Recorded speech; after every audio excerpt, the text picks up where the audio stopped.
Hi అండి, welcome to our channel my school. ఈరోజు second topic microbial world, సూక్ష్మజీవ ప్రపంచం topic నుంచి బిట్స్ చూద్దాం. ఇది 8th class biology text book నుంచి ఈ బిట్స్ రాయడం జరిగింది. ఫస్ట్ వన్, సూక్ష్మజీవులను కనిపెట్టిన శాస్త్రవేత్త ఎవరు? సూక్ష్మజీవులను కనిపెట్టిన శాస్త్రవేత్త ఎవరు?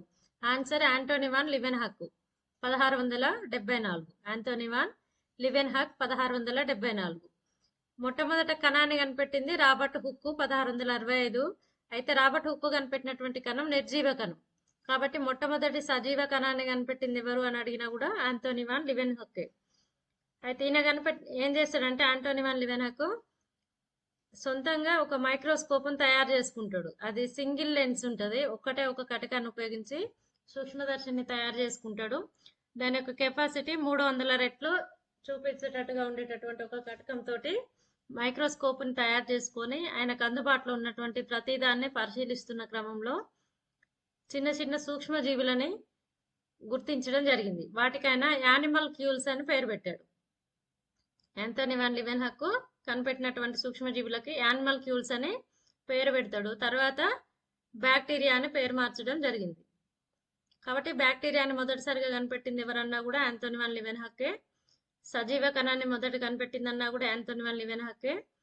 సూక్ష్మజీవులు మొదట కనిపెట్టిన శాస్త్రవేత్త అన్నా కూడా Antonie van Leeuwenhoek. Next question, lactobacillus బ్యాక్టీరియాను పరిశీలించే ప్రయోగంలో వాడే రసాయనం. లాక్టోబాసిల్లస్ బ్యాక్టీరియాను పరిశీలించే ప్రయోగంలో వాడే రసాయనం ఆన్సర్ క్రిస్టల్ వైలెట్. ఒకవేళ మనం లాక్టోబాసిల్లస్ బ్యాక్టీరియాను చూడాలి అంటే 2 చుక్కల పెరుగుని స్లైడ్ మీద వేసి జస్ట్ 1 మినిట్ అట్లా వేడి చేసి చల్లార్చి వాటర్తో క్లీన్ చేసిన తర్వాత క్రిస్టల్ వైలెట్ అనే ఒక ద్రావణాన్ని వేసి మైక్రోస్కోప్ లో చూసినట్టయితే మనకి మంచి లాక్టోబాసిల్లస్ బ్యాక్టీరియా అనేది కనిపిస్తుంది. కాబట్టి లాక్టోబాసిల్లస్ బ్యాక్టీరియాను పరిశీలించే ప్రయోగంలో వాడే రసాయనం క్రిస్టల్ వైలెట్. నెక్స్ట్ వన్, అతిపెద్ద బ్యాక్టీరియా. అతిపెద్ద బ్యాక్టీరియా ఆన్సర్ థియోమార్గరిటా నమీబియన్సిస్. థియోమార్గరిటా నమీబియన్సిస్. ఇది 0.75 మిల్లీమీటర్స్ ఉంటుంది. దీన్ని హైడ్ ఎన్ షూల్జ్ అనే శాస్త్రవేత్త నమీబియా సముద్ర తీరంలో కనుగొన్నాడు. నమీబియా సముద్ర తీరంలో కనుగొన్నాడు. నెక్స్ట్ వన్, కంటితో చూడగలిగే శైవలాలకు ఉదాహరణ. కంటితో చూడగలిగే శైవలాలకు ఉదాహరణ ఆన్సర్ కారా స్పైరోగైరా. కారా స్పైరోగైరా. నెక్స్ట్, వైరస్ వల్ల కలిగేటటువంటి వ్యాధులకు ఉదాహరణ. వైరస్ వల్ల కలిగే వ్యాధులు పోలియో, స్వైన్ ఫ్లూ, కండ్ల కలక, మచూచి, తట్టు, జలుబు, ఎయిడ్స్. పోలియో, స్వైన్ ఫ్లూ, కండ్ల కలక, మచూచి, తట్టు, జలుబు, ఎయిడ్స్ ఇవన్నీ కూడా వైరస్ వల్ల కలిగేటటువంటి వ్యాధులు. నెక్స్ట్ వన్, ఉపయోగకరమైన సూక్ష్మజీవులు. టాపిక్ వచ్చేసి ఉపయోగకరమైన సూక్ష్మజీవులు. మనకు సూక్ష్మజీవుల వల్ల లాభాలు ఉన్నాయి, అదేవిధంగా హాని కూడా జరుగుతుంది. కాబట్టి ఫస్ట్ వచ్చేసి మనకి సిలబస్ లో క్లియర్ గా మెన్షన్ చేసిండు useful micro organisms and harmful micro organisms అని. ఉపయోగకరమైనటువంటి సూక్ష్మజీవుల గురించి చూద్దాం. సూక్ష్మజీవులని పెరుగు, ఇడ్లీ, దోశ, బ్రెడ్, కేకు లాంటివి తయారు చేయడానికి ఉపయోగిస్తారు. పాలను పెరుగుగా మార్చడంలో ఉపయోగపడే బ్యాక్టీరియా లాక్టోబాసిల్లస్. అదేవిధంగా ఇడ్లీ, దోశ, బ్రెడ్, కేకు ఇవి తయారు చేయడానికి కూడా ఈస్ట్ను ఉపయోగిస్తాం. కాబట్టి వీటి తయారీలో సూక్ష్మజీవులు ఉపయోగపడతాయి. నెక్స్ట్ వన్, వ్యాధులను నయం చేయడంలో. వ్యాధులను నయం చేయడానికి యాంటీబయాటిక్స్ ను వాడతాం. యాంటీబయాటిక్స్ కూడా సూక్ష్మజీవుల నుంచి తయారు చేస్తారు, కాబట్టి వ్యాధులు నయం చేయడంలో కూడా సూక్ష్మజీవులు ఉపయోగపడతాయి. నెక్స్ట్ వన్, నేల సారాన్ని పెంచడం. నేలలో నత్రజనిని స్థాపించడం ద్వారా నేల సారాన్ని పెంచడానికి కూడా సూక్ష్మజీవులు ఉపయోగపడతాయి. ఈ విధంగా సూక్ష్మజీవులు అనేవి మనకి చాలా రకాలుగా ఉపయోగపడతాయి. నెక్స్ట్ క్వశ్చన్, పాలను పెరుగుగా మార్చే బ్యాక్టీరియా. పాలను పెరుగుగా మార్చే బ్యాక్టీరియా లాక్టోబాసిల్లస్ బ్యాక్టీరియా. కిణ్వనం అనగా, కిణ్వనం అంటే ఈస్ట్ అనేది చక్కెరను ఆల్కహాల్ గా మారుస్తుంది.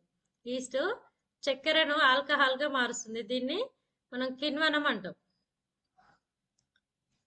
ఈ కిణ్వనాన్ని ఎక్కువ మొత్తంలో ఉపయోగించి ఆల్కహాల్, బీరు, వైన్ తయారీలో ఉపయోగిస్తారు. నెక్స్ట్ వన్ సూక్ష్మజీవనాశకాలు అనగా. సూక్ష్మజీవనాశకాలు అనగా అంటే యాంటీబయాటిక్స్ అనగా సూక్ష్మజీవులను చంపేటటువంటి మందులను యాంటీబయాటిక్స్ లేదా సూక్ష్మజీవనాశకాలు అంటారు. ఉదాహరణకి penicillin, tetracycline, streptomycin, erythromycin. Penicillin, tetracycline, streptomycin, erythromycin. Next సూక్ష్మజీవనాశకాలు ఏ ఏ వ్యాధులను నయం చేయడానికి వాడతారు? క్షయ, గనేరియా, డయేరియా, టైఫాయిడ్, సెప్టిసిమియా. ఇవన్నీ క్షయ, గనేరియా, డయేరియా, టైఫాయిడ్, సెప్టిసిమియా లాంటి అనేక రకాల వ్యాధులను నయం చేయడానికి యాంటీబయాటిక్స్ ని ఉపయోగిస్తారు. నెక్స్ట్ క్వశ్చన్, పెన్సిలిన్ ను కనిపెట్టిన శాస్త్రవేత్త ఎవరు? పెన్సిలిన్ అనేది ఒక యాంటీబయాటిక్. ఈ పెన్సిలిన్ ని కనిపెట్టినటువంటి శాస్త్రవేత్త ఎవరు అంటే అలెగ్జాండర్ ఫ్లెమింగ్. 1929లో అలెగ్జాండర్ ఫ్లెమింగ్ పెన్సిలిన్ ని కనిపెట్టారు. Alexander Fleming army doctor. అయితే యుద్ధ సమయంలో సైనికులు బుల్లెట్ తో గాయాలైనప్పుడు ఆ గాయాల వల్ల చనిపోరు, కానీ ఆ తర్వాత ఆ గాయం ఇన్ఫెక్షన్ అవ్వడం వల్ల చనిపోవడాన్ని ఫ్లెమింగ్ గుర్తిస్తాడు.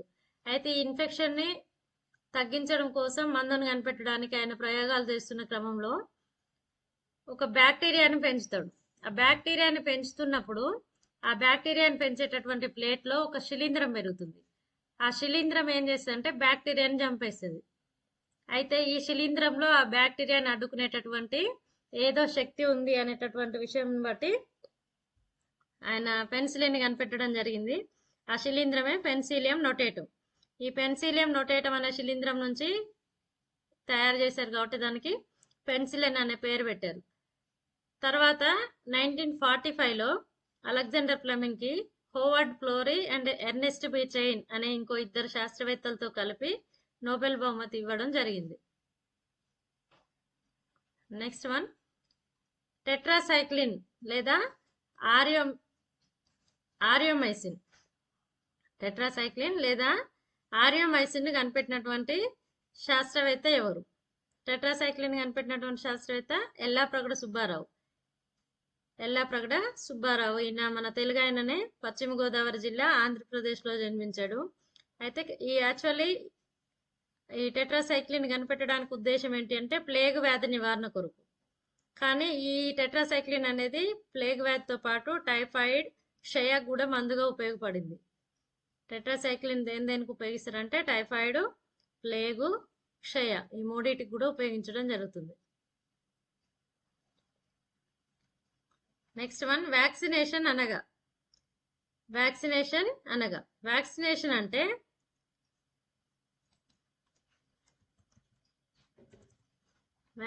అంటే చంపబడినటువంటి లేదా బలహీనపరచబడినటువంటి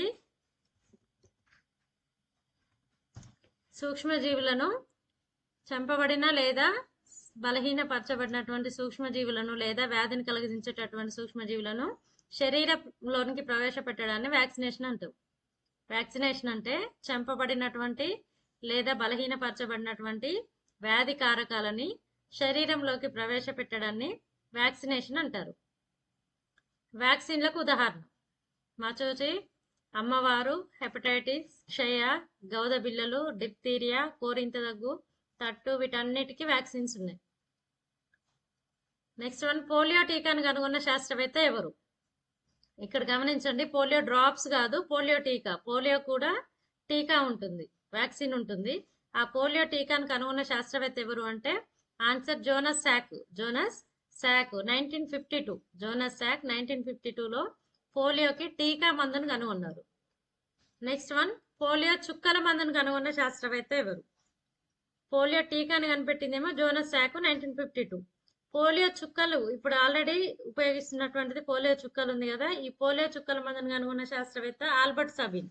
1957లో 1957లో ఆల్బర్ట్ సబిన్ పోలియో చుక్కల మందును కనిపెట్టడం జరిగింది.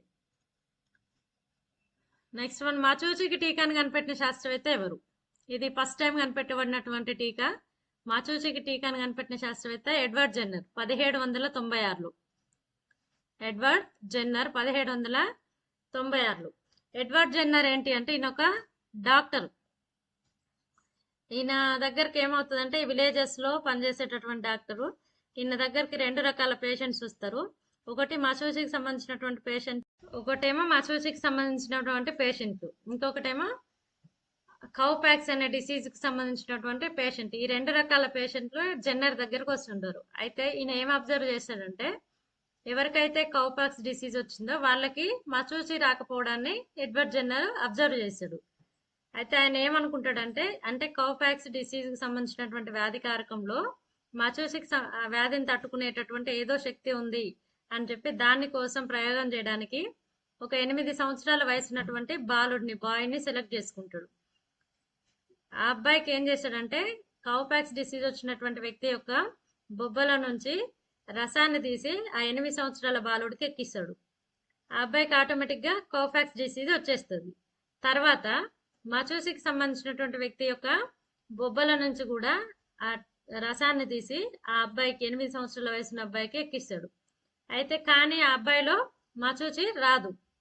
దీన్ని బట్టి జెన్నర్ ఏమనుకుంటాడంటే అంటే కౌపాక్స్ డిసీజ్ సంబంధించినటువంటి ఆ వ్యాధి కారకంలో మశూచిని తట్టుకునేటటువంటి శక్తి ఉంది అనే దాని మీద మశూచికి టీకాని కనిపెట్టడం జరిగింది. ఈ విధంగా ఫస్ట్ టైం ఎడ్వర్డ్ జెన్నర్ మశూచికి టీకాని కనిపెట్టడం జరిగింది 1796 లో. నెక్స్ట్ క్వశ్చన్, వ్యాక్సిన్ అనే పదం ఏ పదం నుంచి వచ్చింది? వ్యాక్సిన్ అనే పదం వాకా అనే పదం నుంచి వచ్చింది. వాకా అంటే ఆవు అని అర్థం. వాకా అంటే ఆవు. ఎందుకంటే వ్యాక్సిన్ ఎలా కనిపెట్టారు? కౌపాక్స్ డిసీజ్ నుంచి కనిపెట్టారు కదా. ఈ ఎడ్వర్డ్ జెన్నర్ కనిపెట్టినటువంటి వ్యాక్సిన్ మశూచి టీకా ఏదైతే ఉందో అదే ఫస్ట్ వ్యాక్సిన్.